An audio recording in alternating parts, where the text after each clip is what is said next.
O poder da liberdade. Talvez você nunca ouviu o Salmo de número 1 pela lente que eu vou trazer agora.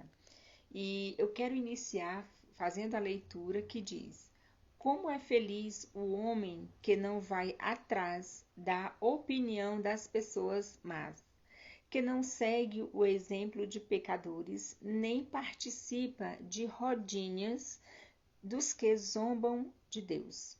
Pelo contrário, ele faz da lei do Senhor a fonte da sua alegria. De dia e de noite ele medita nessa lei e fica imaginando como pode obedecer ao Senhor mais de perto. Ele é como uma árvore plantada junto à margem de um rio. Nunca deixa de dar frutos na estação própria, e as suas folhas nunca murcham, e tem sucesso em todas as suas atividades. Mas os homens maus vivem sem direção e sem segurança, como a palha que é levada pelo vento. Por isso, no dia do julgamento, preparado por Deus, eles serão condenados. Os maus não terão lugar entre os que obedecem a Deus. O Senhor conhece e aprova a vida dos que obedecem às suas leis, mas a vida dos maus acabam em desgraça e destruição. Veja bem, o texto ele começa dizendo como é feliz. A gente vê aqui o posicionamento daquele que vive a liberdade. Porque não tem como ser feliz sem ser livre.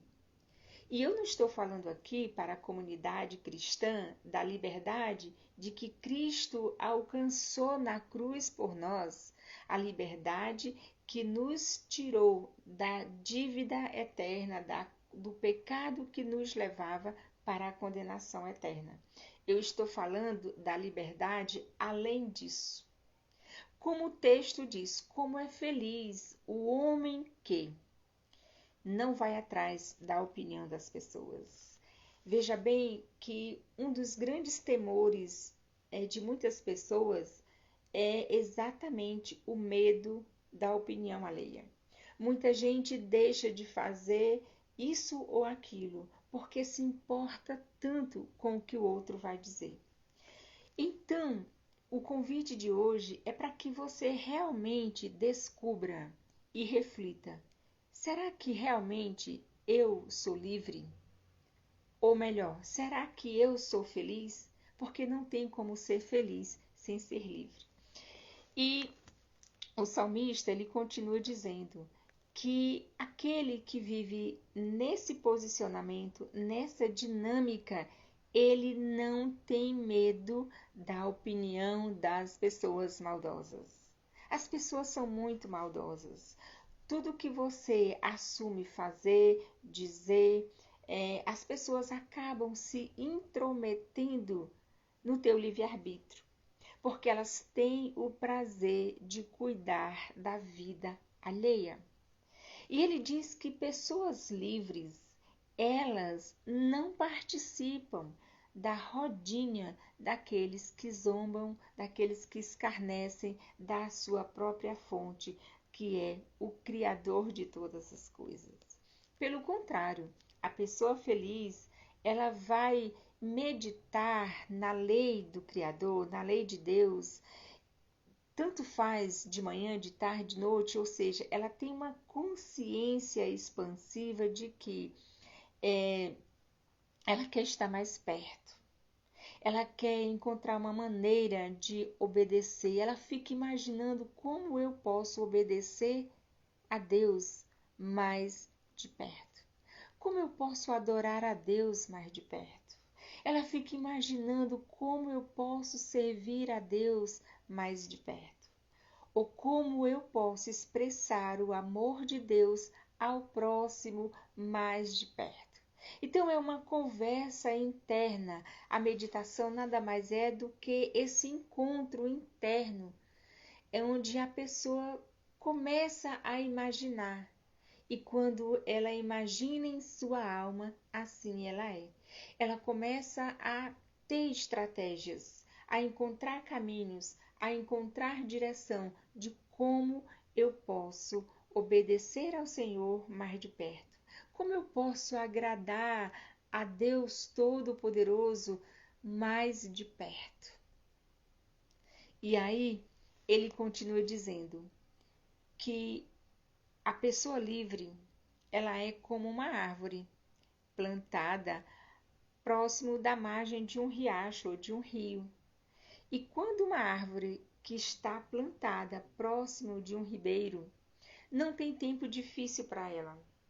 Ela cumpre o seu papel em qualquer tempo, em qualquer época, porque ela não está presa à questão da escassez, ela não está presa à questão das doenças que estão assolando na humanidade, ela não está presa às notícias dos tremores, dos terremotos, ela não está presa, porque ela sabe que ela se alimenta da fonte da vida. E ela tem o que ela precisa para viver em qualquer época da sua vida, em qualquer situação. Então ele faz essa comparação, que aquele que é livre, que é feliz, ele vive conectado com a fonte, ele não é influenciado pelas conversas dos outros. E diz mais, ele dá fruto na estação certa. Ele não muda a sua cultura, ele não muda a sua estação, ela continua frutificando. E detalhe, as suas folhas não murcham e nem caem.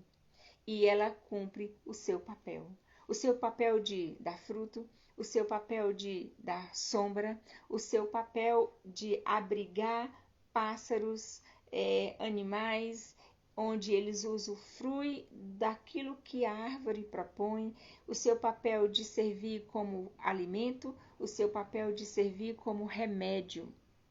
Olha que maravilha!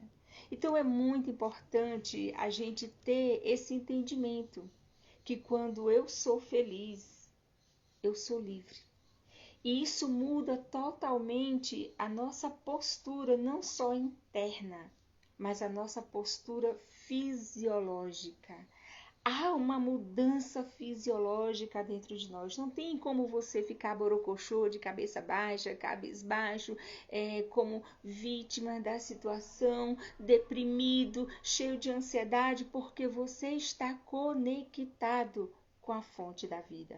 Tudo que você precisa está na fonte. Então não se prenda à opinião de ninguém, porque quem é livre não dá ouvidos ao que os outros dizem ou pensam ao seu respeito.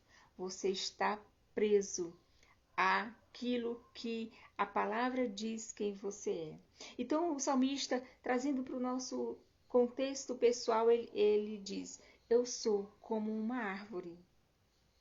Nessa minha imaginação, eu fico pensando: eu sou como uma árvore que faço o que precisa ser feito em qualquer situação, independente do que esteja acontecendo no mundo atual, à minha volta, dentro da minha casa, na minha vida, eu sei quem eu sou e eu sei a quem pertenço. Eu estou ligada à fonte da vida e tudo que eu preciso já existe. Eu só preciso acessar. Eu te pergunto, você é livre?